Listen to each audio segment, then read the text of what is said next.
وَإِلَىٰ ثَمُودَ أَخَاهُمْ صَالِحًا، پچھلے رکوع میں قوم ہود کا تذکرہ تھا کہ نوح علیہ السلام کی نسلوں میں اللہ نے ہود علیہ السلام کی قوم پیدا کی، اس قوم کو اللہ نے تباہ کیا، ہود علیہ السلام اور ایمان والوں کو بچایا، پھر نئی قوم دنیا میں آئی، پھر ان کی نسلوں میں قوم سمود آئی۔ قوم سمود بھی طاقتور لوگ تھے، یہ بھی آہستہ آہستہ بت پرستی اور شرک میں لگ گئے، خدا کی نافرمانی اور بغاوتوں میں لگ گئے۔ تو اللہ کہتے ہیں ہم نے ان کی طرف صالح علیہ السلام کو بھیجا۔ قال یا قومی، صالح علیہ السلام کا بھی وہی انداز جو نوح علیہ السلام کا انداز، جو ہود علیہ السلام کا انداز، ایک ہی انداز اور ایک ہی دعوت۔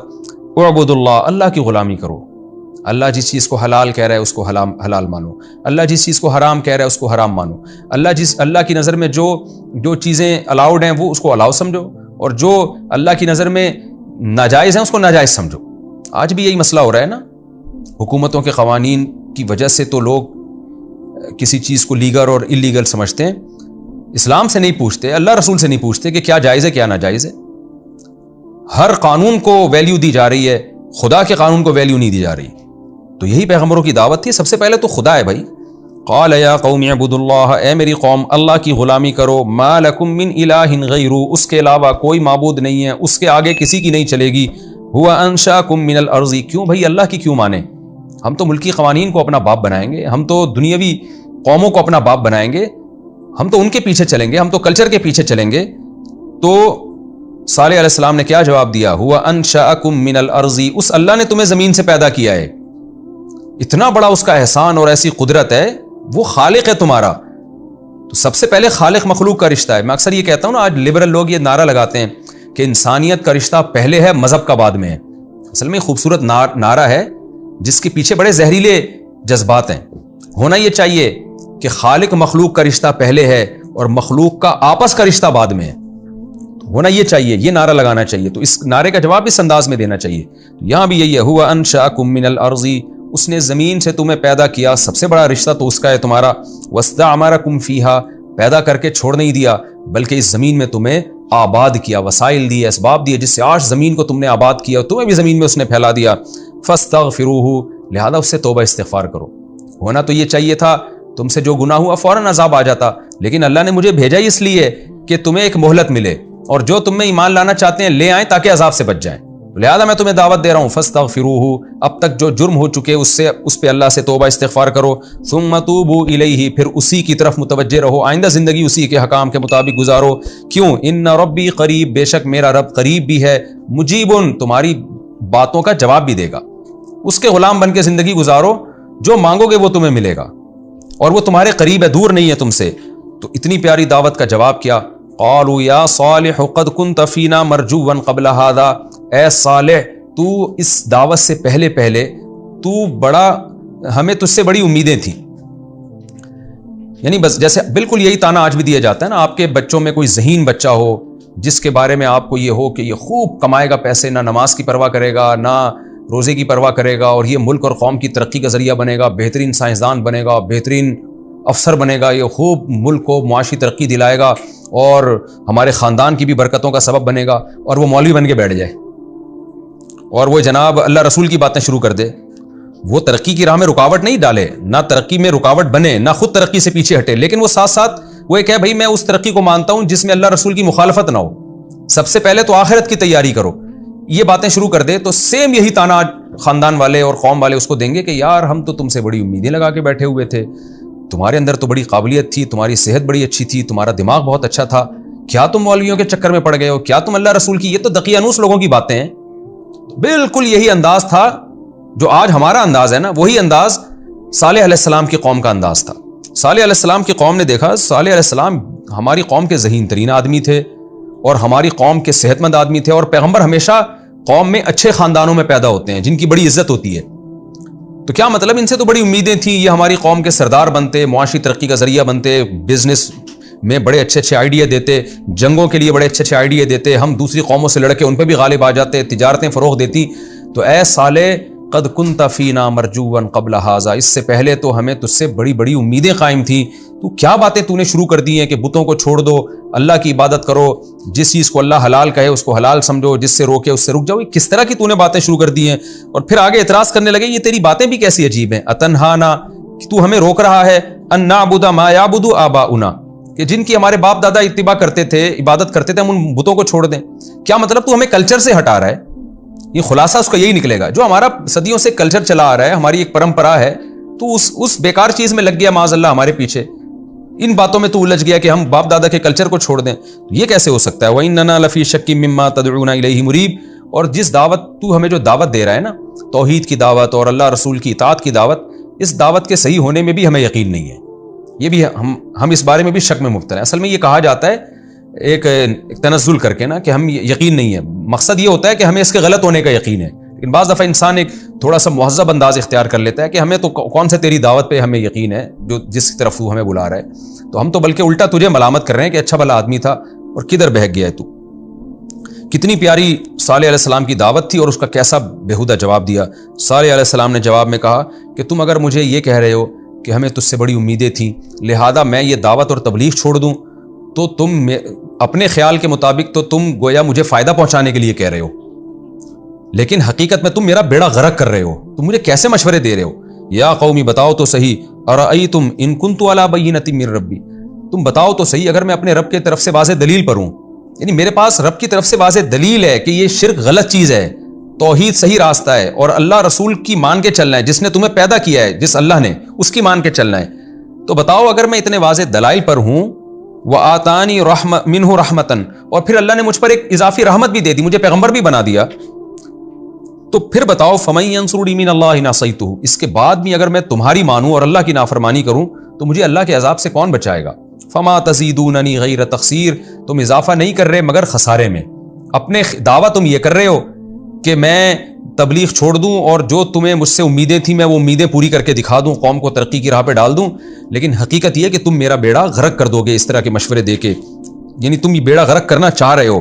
ویا قومی, اور جو تم بار بار نشانیاں مانگتے ہو, یہاں تو تذکرہ نہیں ہے لیکن دوسرے مقام پہ اللہ نے جب واقعہ ذکر کیا تو اس میں یہ بات ہے کہ بار بار وہ قوم کہتی رہی کہ اگر آپ نبی ہیں تو کوئی معجزہ دکھائیں نا, معجزہ دکھائیں.